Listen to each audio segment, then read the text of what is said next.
আমাদের মেন বক্তব্য হচ্ছে একের পরে এক ডেট দিচ্ছে। একবার 5 তারিখ ডেট দিল, জজ নাকি সিগনেচার করতে ভুলে যাচ্ছে। এইরকম বাহানা আর আমরা চাই না। আমাদের কালকে হিয়ারিং আছে, আমরা চাই কালকেই আমরা নিষ্পত্তি চাই, এবং কেসের আর কোনো বাহানা আমরা শুনতে চাই না। কালকে কেস নিষ্পত্তি করে আমাদের অবশ্যই কালকের মধ্যেই নোটিফিকেশন আমাদেরকে দিতে হবে।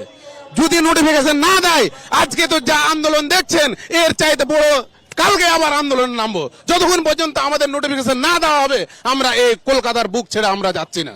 এই যে বারবার ভাতা দেওয়া হচ্ছে, আবার যুবশ্রী ভাতা দেওয়া হচ্ছে, হ্যাঁ, যুব সাথী ভাতা দেওয়া হচ্ছে, লক্ষ্মীর ভান্ডার বাড়ানো হচ্ছে, এত কিছু হচ্ছে, কিন্তু আপনাদের কাজটা কোথায় হচ্ছে না কেন? আমরা এটাই ভেবে পাচ্ছি না যে আজকে বাজেট পাস হচ্ছে, শিক্ষাকে বাদ দিয়ে ভাতা দিয়ে মানে বাজেট করছে। আমাদের এটা সত্যি একটা লজ্জিতর বিষয়। তার কারণ যে আজকে এই বাজেট আমাদের শিক্ষাকে এমন পিছিয়ে দিচ্ছে, এই না কোনো টিচার মানে রিক্রুটমেন্টের কোনো আছে, বাজেট আছে না কিছু। কোথায় ভাতা নিয়ে আমরা কি করব? আমরা আজকে আমাদের বাচ্চাদেরকে, আমাদের সন্তানদেরকে আমরা মানুষ করতে পারছি না, আর তাদেরকে শিক্ষিত করে তুলতে পারছি না।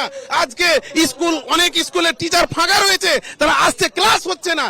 আমরা ভাতা নিয়ে কি করব আপনি বলুন?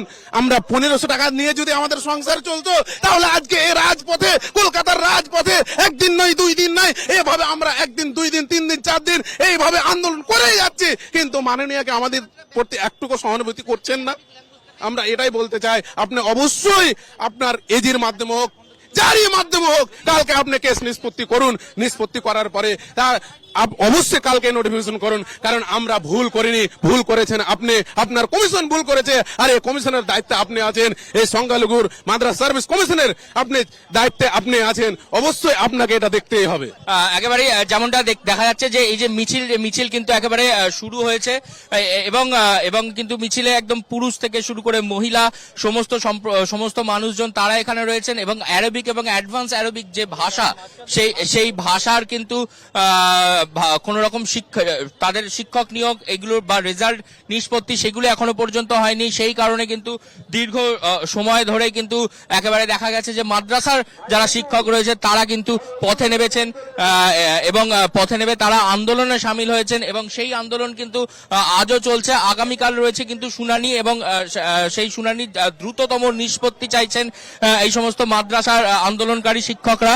এই যে দীর্ঘকাল ধরে আপনাদের সাথে একটা বঞ্চনা হচ্ছে, কেন এই ধরনের বঞ্চনা?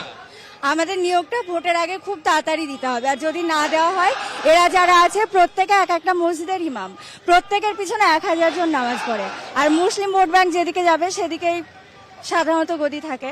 এবার আমরা নিয়োগটা চাই, না হলে এই যে ভাইয়েরা আছে এরা সবাই ইমাম, এদের পিছনে 1000 করে লোক নামাজ পড়ে। এরা যদি খুতবা দিতে শুরু করে জুম্মার দিনে যে ভোট আমরা আপনাদের দিচ্ছি না, তাহলে কিন্তু সেটা খুব একটা ভালো হবে না সরকারের পক্ষে। সরকার তো মহিলাদের উন্নয়নের জন্য একাধিক প্রকল্প নিচ্ছে, রাজ্যের মুখ্যমন্ত্রী 3টা লক্ষ্মীর ভান্ডার দরকার নেই, ওতে আমাদের চলে না সংসার। আমাদের বেকার ভাতা দরকার নেই, আমরা খেটে খাবো, কেন আমরা ওগুলো নেব? আমরা খেটে খেতে চাই, হাত আছে দেখুন, পা আছে দেখুন, আমরা সুস্থ। অবশ্যই। কি নাম আপনার? শাকিরন খাতুন। শাকিরন খাতুন।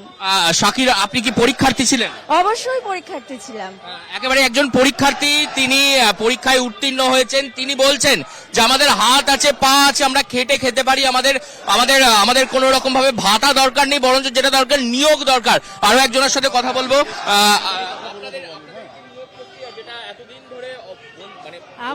আমার হাজবেন্ড মাদ্রাসা সার্ভিস কমিশনে পরীক্ষা দিয়েছে 7 SLG-তে।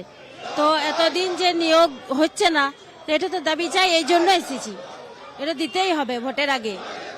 একদিকে বিজেপি তারা বারবার অভিযোগ করছে যে মাদ্রাসা থেকে নাকি কোন রকম ভালো শিক্ষার্থী তারা বেরোয় না, হ্যাঁ, এরকম বারবার বিজেপি অভিযোগ তুলছে। কি বলবেন তাদের এই অভিযোগের বিরুদ্ধে? এই অভিযোগটা দেখুন ভিত্তিহীন, কারণ এটা মোটেই নয়। যদি তাই হতো তাহলে এই মাদ্রাসায় যে সমস্ত হিন্দু ছেলেমেয়েরা পড়াশোনা করছে তারাও কি তাই জঙ্গি শিখছে? এটা মোটেই নয়।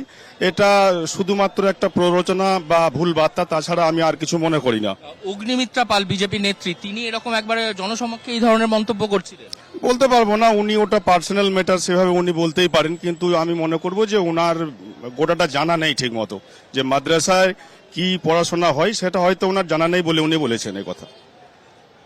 কি বলবেন, এতদিনের নিয়োগ প্রক্রিয়া এখনো পর্যন্ত আইনি জটিলতায় আটকে রয়েছে, এটা কি মানে উদ্দেশ্য প্রণোদিতভাবে আটকে রাখা?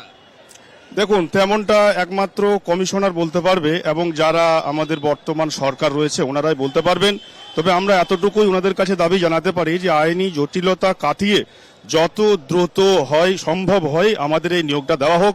কেননা 9, 10, 11, 12 নিয়োগ কমপ্লিট হয়ে গেলেও একই সাথে কিন্তু গ্যাজেট বার হয়, একই সাথেই পরীক্ষা হয়, কিন্তু এই 5 to 8 এমনকি প্রাইমারি আপার প্রাইমারি দুটি নিয়োগ কিন্তু বন্ধ রয়েছে এবং সেই দাবিতে আমরা এসেছি যাতে করে এটা দ্রুত নিয়োগ হয়। সংখ্যালঘুদেরকে বারবার একটা বলা হচ্ছে যে রাজ্যের যারা বিরোধীরা অভিযোগ করে, কিছু সময় রাজনৈতিক মহল বলে সংখ্যালঘুরা নাকি ভোট ব্যাংক রাজ্যের শাসক দলের। তো শাসক দলের ভোট ব্যাংক হওয়ার পরেও তো আপনাদের সাথে বঞ্চনা। অবশ্যই সেটা বলতে পারা যায়, হ্যাঁ, যেটা শাসক দল যেটা বলতে চাইছে যে হয়তো যে আমরা আটকে রাখছি বা আমরা চাকরিটা দিচ্ছি না, এমনটা কোনো ব্যাপার নয় বলে মনে করছি। কেননা শাসক দল তারাও তো চায় সবসময় যে আমাদের পশ্চিমবাংলার ছেলেমেয়েরা কাজ পাক, যে বেকার ছেলেমেয়ে রয়েছে তারাও একটা চাকরিতে জয়েন করুক, ওটাও ওনারা চান।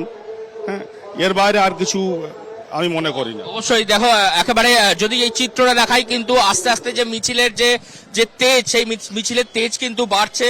হ্যাঁ, এবং এখানে যে একাধিক মানুষজন মূলত তারা হচ্ছেন একেবারে এই পরীক্ষার্থী, যারা পরীক্ষায় উত্তীর্ণ হয়েছেন, তারা এখানে একদম শিয়ালদা স্টেশনে জমায়েত করেছেন এবং এই জমায়েত নিয়েই একেবারে মিছিল এগিয়ে চলবে এমনটাই বলছেন।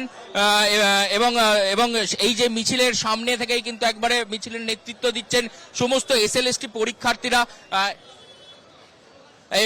এবং তারাই কিন্তু এখান থেকে একদম মিছিল করে কিন্তু এগোবেন এমনটা কিন্তু বলছেন। এবং দেখো, একেবারে যদি একটু ছবিটা দেখা যায় ভালো করে, শিয়ালদা প্রত্যেকটা মানুষের হাতে কিন্তু পোস্টার রয়েছে, প্ল্যাকার্ড রয়েছে এবং তারা সেই প্ল্যাকার্ড পোস্টার নিয়ে কিন্তু মিছিলে এগিয়ে এসছেন এবং তাদের মিছিলের যে স্লোগান, সেই স্লোগান কিন্তু তারা শুরু করেছেন। তারা বলছেন এটা বঞ্চনা মানবো না। কি বলছেন একটু শুনবো।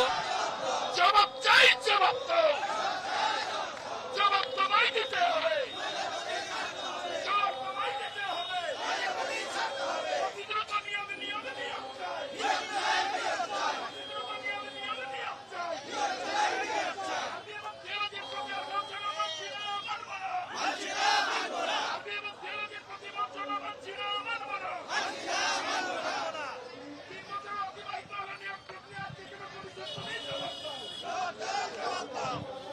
একেবারে আপনাদের সাথে একটু কথা বলবো। দীর্ঘকাল তো আপনারা রাস্তায় দাঁড়িয়ে রয়েছেন, আন্দোলন করছেন, আজও আপনারা আন্দোলনে নামলেন। কি মনে হয় এই আন্দোলনের ভবিষ্যৎ কি হতে চলেছে? সরকার কি আপনাদের কথা শুনবে আদৌ? স্যার, আমরা পশ্চিমবঙ্গবাসী হিসেবে লজ্জিত এবং খুব মর্মাহত। আমরা দীর্ঘদিন ধরে রাস্তায় পড়ে আছি, কোনো অন্য অন্যায়ের জন্য নয়, ন্যায়ের দাবিতে আর নিজস্ব হকের দাবিতে। আমরা হচ্ছে মাদ্রাসার গোটা পশ্চিমবাংলা থেকে সংখ্যালঘু মুসলিম সম্প্রদায় আমরা, যাদের মাদ্রাসা সার্ভিস কমিশনে পরিকল্পিতভাবে 1 to 8 যেখানে শুধুমাত্র অ্যারাবিক ল্যাঙ্গুয়েজ পড়ানো হয় সেটাকে পরিকল্পিতভাবে বন্ধ করে রাখা হয়েছে।